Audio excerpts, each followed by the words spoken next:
اللہ تبارک و تعالی کا بے حد و حساب اور بے پناہ و بے پایاں شکر و احسان ہے کہ مسلسل بغیر کسی رکاوٹ کے اس کی نعمتوں کی بارشیں ہم خطا کار، عصیاں شعار اور گنہگار بندوں پر ہو رہی ہے، اور ہم سراپا اس کی نعمتوں، اس کی عطاؤں، اس کی بخششوں اور اس کے بے پناہ انعامات اور احسانات میں شرابور ہیں اور ڈوبے ہوئے ہیں۔ اسی کے ساتھ مسلسل کرم، مسلسل انعامات اور مسلسل احسانات کے ساتھ رب کی ذات سے اور اس کے کرم سے یہ بھروسہ ہے کہ اگر وہ چاہے تو ان قریب ہماری زندگیوں میں زندگی بدل دینے والے دن یہ تشریف لانے والے ہیں کہ اگر انسان چاہے تو ان ایام کی قدر کر کے، کما حقہ ان کی تعظیم کر کے، ان دنوں میں اپنے پروردگار کو بندہ راضی کر سکتا ہے۔ بلکہ یہ ایسے دن ہیں کہ اس میں ہر بندہ مومن کے لیے ایک ٹاسک ہے، اور وہ یہ ہے کہ ان دنوں کے ختم ہونے سے پہلے وہ اپنے پروردگار کی بارگاہ سے مغفرت کی حاصل کرے، اور وہ رمضان کے دن جو قریب طلوع ہونے والے ہیں اور تشریف لانے والے ہیں۔ حدیث پاک میں آیا کہ حضرت سیدنا جبریل علیہ السلام نے یہ دعا کی کہ ہلاک ہو جائے وہ شخص اور تباہ و برباد ہو جائے وہ شخص جو رمضان کا مہینہ پائے اور رمضان کا مہینہ پانے کے باوجود اپنے رب سے مغفرت کی سند حاصل نہ کر سکے۔ یہ ایسے ایام ہیں کہ جن میں ایک بندہ مومن کا جو اول اور آخر مقصد اور ایم، اس کی چاہت، اس کی خواہش جو ہونی چاہیے، اس کے ہر عمل کے پیچھے یوں تو ساری زندگی ہونی چاہیے کہ بندہ مومن یہ رب کا ایسا بندہ ہوتا ہے جو اپنے رب کو راضی کرنے کی اپنے ہر عمل، اپنی ہر حرکت، بلکہ اپنی ہر خاموشی اور اپنی ہر گویائی کے ذریعے اور اپنی ہر سانس کے ذریعے اپنے رب کو راضی کرنے کی کوشش کرتا ہے۔ لیکن ماہ رمضان المبارک یہ سال کے وہ خاص دن ہیں، بلکہ ایک خاص سیزن ہے۔ جیسے پھلوں کا سیزن ہوتا ہے، پھولوں کا سیزن ہوتا ہے، مختلف طرح کی جڑی بوٹیوں کا سیزن ہوتا ہے، اسی طرح ماہ رمضان المبارک یہ نیکیوں کا سیزن ہے کہ اس میں نیکیاں اور ان کی قبولیتیں اور ان کی برکتیں یہ اپنے شباب پر ہوتی ہیں۔ یعنی پورا زمانہ یکسر بدل جاتا ہے، راتیں بدل جاتی ہیں، دن بدل جاتے ہیں، صبحیں بدل جاتی ہیں، شام بدل جاتی ہیں، وقت کا لمحہ لمحہ بدل جاتا ہے، حتیٰ کہ انسان کے عمل کی تاثیر بدل جاتی ہے کہ وہ تاثیر جو رمضان سے پہلے رمضان میں نہیں رہتی۔ وہ دن جو رمضان کے علاوہ دوسرے مہینوں میں تھے، رمضان کے دن ان دنوں کی طرح نہیں ہوتے. راتیں جو رمضان کے علاوہ دوسرے مہینے میں تھیں وہ رمضان کی راتیں ان مہینوں کی راتوں کی طرح نہیں ہوتی. سب کچھ بدل جاتا ہے اور یہ پورا سسٹم بدلتا ہے. اس پورے نظام اور پورے سسٹم کے بدلنے میں انہیں اختیار نہیں ہے. رات اگر چاہے کہ میں نہیں بدلوں یا بدلوں میری مرضی ہے, ہوگا نہیں ہوگا. دن اگر چاہے کہ بدلنا یا نہ بدلنا یہ میری مرضی, ہوگا نہیں ہوگا. چاہے کہ ہم بدلیں یا نہ بدلیں یہ ہماری مرضی, ہوگا نہیں ہوگا. یہ پورا نظام رب کی مرضی سے یکسر بدل جاتا ہے. اختیار. رمضان کا چاند نکلا, سب کچھ ہر ایک کو بدلنا پڑے گا. رات بدلے گی, دن بدلے گا, صبح بدلے گی, شام بدلے گی, سب بدلے گا. حتیٰ کہ اتنا بدل جائے گا کہ اگر آپ رمضان کریم کے علاوہ کسی اور رات, کسی اور دن, کسی اور صبح, کسی اور شام میں اگر نفل پڑھتے تو اس کا ثواب نفل کے برابر ہی ملتا. نفل پڑھتے تو اس کا ثواب نفل کے برابر ہی ملتا. لیکن اب رمضان کے چاند کے بعد زمانہ اتنا بدل جائے گا کہ اگر آپ نفل پڑھیں گے تو اس کا ثواب فرض کے برابر ہو جائے گا خود بخود. اس میں اختیار نہیں ہے اسے کہ نفل بولے کہ میں نفل ہی رہوں گی, نہیں. اسی طرح آپ اگر رمضان سے پہلے فرض پڑھتے تھے تو جتنا فرض پڑا ہے اتنے فرضوں کا ثواب اللہ اپنے کرم سے عطا فرمائے گا. لیکن رمضان میں اگر آپ نے ایک فرض پڑھا ہے تو اللہ تبارک و تعالیٰ کے کرم سے اس کا ثواب کتنے گنا ہو جائے گا؟ 70 گنا ہو جائے گا. کتنے؟ 70 گنا. پھر اس میں عشرہ رحمت, عشرہ مغفرت, عشرہ نجات من النار, جہنم سے آزادی کا عشرہ. یعنی پہلے 10 دن کے بارے میں فرمایا کہ یہ رحمت کا عشرہ ہے, رحمت کے 10 دن ہیں. دوسرے عشرے کے بارے میں فرمایا کہ یہ مغفرت کے 10 دن ہیں. تیسرے 10 دن کے بارے میں فرمایا کہ یہ جہنم سے آزادی کے 10 دن ہیں. سب کچھ بدل گیا.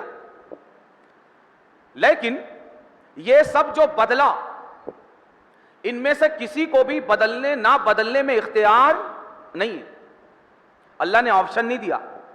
رات کے پاس یہ آپشن نہیں ہے کہ وہ چاہے تو بدلے اور چاہے تو نہ بدلے. دن کو یہ آپشن نہیں دیا کہ وہ چاہے تو بدلے, چاہے تو نہ بدلے. دن کو, رات کو, صبح کو, شام کو کوئی اختیار نہیں, بدلنا ہی ہے.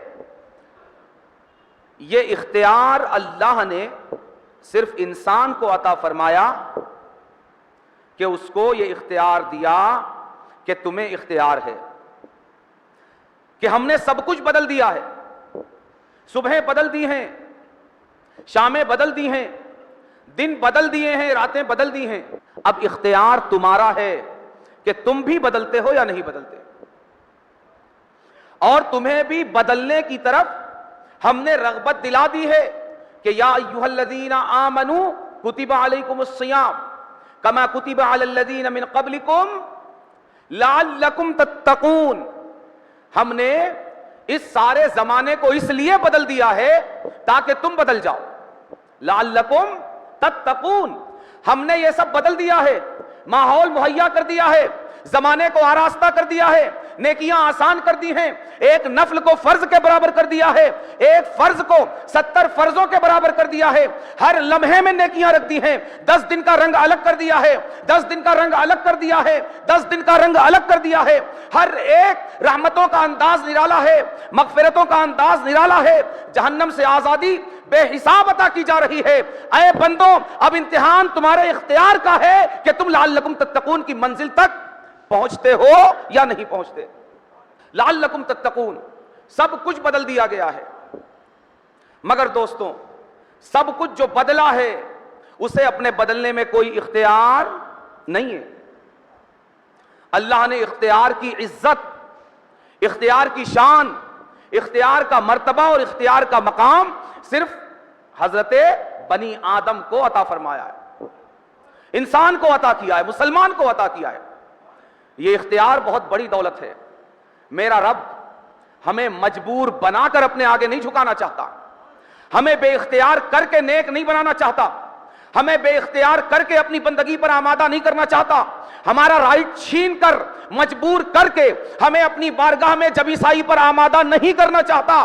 خدا کی قسم اس نے اپنے کلام میں ارشاد فرمایا وَلَوْ شَاءَ رَبُّكَ لَآمَنَ مَنْ فِي الْأَرْضِ كُلُّهُمْ، کہ اگر تمہارا رب چاہتا تو زمین میں جو کوئی موجود ہے سب صاحب ایمان ہوتے، ایک بھی کافر اور مشرک موجود نہ ہوتا، سب صاحب ایمان ہوتے. ہر ایک کا دل نور ایمان سے روشن ہوتا، جگمگا رہا ہوتا، ہر ایک کا سینہ یقین ایمان سے معمور ہوتا. مگر نہیں، ہم نے اختیار کی دولت دی ہے. ہم انسان کو مجبور کر کے اپنی بارگاہ میں لانا نہیں چاہتے. اپنے اختیار سے آؤ، اپنے رائٹ سے آؤ، تاکہ فرشتوں پر تمہیں جو فضیلت دی گئی ہے اس کا اظہار ہو. فرشتے اگر ساری زندگی اس کی بارگاہ میں سجدہ ریز ہیں تو کیا ہیں؟ سجدہ ریز ہیں تو کیا ہے؟ انہیں اختیار ہی نہیں ہے، انہیں اختیار ہی نہیں ہے. کمال تو اس انسان کا ہے، کمال اس انسان کا ہے جہاں رکاوٹوں پر رکاوٹیں ہیں، بریکرز پر بریکرز ہیں، رخنوں پر رخنے ہیں، شیطان کے بہکاوے ہیں، نفس کا جال ہے، خواہشات نفس کی رکاوٹیں ہیں. مگر اس کے باوجود رب کی محبت، رب کی چاہت، رب کے حکم کی فرما برداری اس کے دل میں ایسی بس جائے کہ یہ نفس کی ہر رکاوٹ کو فلانگ کر، شیطان کے ہر بہکاوے کو مات دے کر اپنے رب کی بارگاہ میں جھک جائے، اپنے اختیار سے جھک جائے، اپنے رائٹ سے جھک جائے. اور یہی اختیار ہے دوستوں جس نے انسان کو فرشتوں پر فضیلت دے رکھی ہے. یہی اختیار ہے. اللہ تبارک و تعالی نے انسان کو فرشتوں پر فضیلت عطا فرمائی. یہی اختیار ہے. فرشتہ اگر رب کی بندگی کرتا ہے بغیر اختیار کے کرتا ہے، مگر انسان جو رب کی بندگی کرتا ہے وہ اپنے اختیار سے کرتا ہے. اور آپ کو پتا ہے کہ اپنے اختیار سے کرنا اور بے اختیاری طور پر کرنا دونوں میں کتنا بڑا فرق ہے. یہ میرے رب کا عظیم احسان اور کرم ہے کہ انتہائی وسیع و عریض کائنات میں انسان کا انتخاب فرمایا. کس کا؟ انسان کا. وما خلقت الجن والانس الا لیعبدون. میرے دوستوں، رب ارشاد فرماتا ہے کہ ہم نے جنوں اور انسانوں کو اپنی بندگی کے لیے پیدا کیا ہے. میرے رب کو اسی کی ذات کی قسم کسی کے ایک سجدے کی بھی کوئی ضرورت نہیں. ایک سجدے کی کوئی ضرورت نہیں. وہ کسی کا محتاج نہیں ہے، کسی کا محتاج نہیں ہے. مگر یہ اس کی شان ہے کہ وہ ہماری جبینوں اور ہماری پیشانیوں کو یہ عزت دیتا ہے، ہمیں یہ مقام عطا فرماتا ہے، ہمیں یہ عزت دیتا ہے، ہمیں یہ مقام عطا فرماتا ہے اور یہ مقام عظمت عطا فرماتا ہے کہ ہاں تمہاری پیشانیوں کو اختیاری طور پر ہم اجازت دیتے ہیں کہ وہ آئیں اور ہماری بلند و بالا سرکار میں آ کر اپنی پیشانیوں کو جھکائے اور کائنات میں بلندیاں حاصل کر لے. دوستوں، وہ کتنا کم نصیب انسان ہوگا کہ ایسی عظیم بارگاہ سے اسے باریابی کی اجازت ملے، ایسی عظیم بارگاہ کے دروازے چوپٹ اس کے لیے کھول دیے جائیں، ایسی عظیم بارگاہ اس پر اپنے انعامات اور احسانات کی بارشیں کرنے کے لیے منتظر ہو. لیکن اس سے بڑا کم نصیب کون انسان ہوگا کہ جہاں خالق کائنات کی بارگاہ کی بندگی اختیار کے ساتھ اسے عطا کی جائے اور وہ اسے ٹھکرا دے. ہم تو بندے ہیں نا، بندے کہلاتے ہیں. بندے کی بندگی کی شان یہ ہے، ہم بندے کتنی دیر کے لیے ہیں؟ یہ بندہ ہونے والا جو ہمارا ٹائٹل ہے، جو یہ ہماری ڈیوٹی ہے، یہ کتنی دیر کی؟ کیا ڈیوریشن ہے اس کا؟ جی ہاں، یہ بندگی ہمیشہ کی ڈیوٹی ہے. ہم نے جب سے ماں کے پیٹ سے اس دنیا میں ہم نے جنم لیا ہے اور جب تک آنکھیں بند نہیں ہو جاتی بندگی کی ڈیوٹی مسلسل ہے. ایک لمحہ بھی ایسا ہے جس میں آپ یہ کہہ سکیں کہ میں اس لمحے رب کا بندہ نہیں ہوں؟ ہے نہیں ہے. زندگی کی ایک سانس ایسی نہیں ہے کہ جس سانس میں آپ یہ کہہ سکیں کہ اس سانس میں میں رب کی بندگی کے دائرے سے باہر ہوں. دوستوں، جب حقیقت یہ ہے کہ آپ چاہ کر بھی بندگی کے دائرے سے باہر نہیں ہو سکتے، تو جب آپ بندہ کہہ رہے ہیں تو بندے کے اندر پھر بندگی بھی ہونی چاہیے نا. پانی ٹھنڈا ہے تو اس میں ٹھنڈک رہے گی کہ نہیں؟ بغیر ٹھنڈک رہے یہ ٹھنڈا رہے گا؟ پانی اگر گرم ہے تو اس میں گرمی رہے گی کہ نہیں؟ بغیر گرمی رہے یہ گرم رہے گا؟ دوستوں، جس طرح یہ پانی ٹھنڈک کے بغیر ٹھنڈا نہیں کہلا سکتا، گرمی کے بغیر گرم نہیں کہلا سکتا، اسی طرح ہم بندگی کے بغیر بندے نہیں کہلا سکتے. ہم ہزار اپنے آپ کو بندہ کہیں، لیکن اگر بندگی کے دائرے کے اندر اگر ہم اپنے رب کے احکام پر عمل نہیں کرتے، رب کی منع کی ہوئی چیزوں سے نہیں بچتے، تو پھر ہم بندہ کہلانے لائق بندے نہیں ہیں. کیوں؟ اس لیے کہ یہ بندہ ایسا بندہ ہے جس کے بندہ ہونے میں بندگی موجود نہیں ہے. گویا کہ یہ ایسا ٹھنڈا پانی ہے جس میں ٹھنڈک نہیں ہے، یہ ایسا گرم پانی ہے جس میں گرمی نہیں ہے. کوئی پاگل ہی ہوگا جو بولے یہ پانی تو ٹھنڈا ہے مگر اس میں ٹھنڈک نہیں ہے. یہ رنگ تو ہرا ہے مگر اس میں ہرا پن نہیں ہے. یہ رنگ تو کالا ہے مگر اس میں کالا پن نہیں ہے. یہ رنگ تو سفید ہے مگر اس میں سفیدی نہیں ہے. نہیں دوستو، ہمیں سچا بندہ بننا پڑے گا، ہمیں وفادار بندہ بننا پڑے گا. اور وفادار بندہ بننے کا، اپنی کوتاہیوں سے معافی مانگنے کا اور یو ٹرن لے کر لوٹ آنے کا بہترین موقع آ رہا ہے ہر ایک کے لیے. دنیا جب آفر نکالتی ہے، پرائم سسٹم ہر ایک کے لیے نہیں ہوتا، مگر میرا رب ایسا کریم ہے کہ بس مسلمان ہو،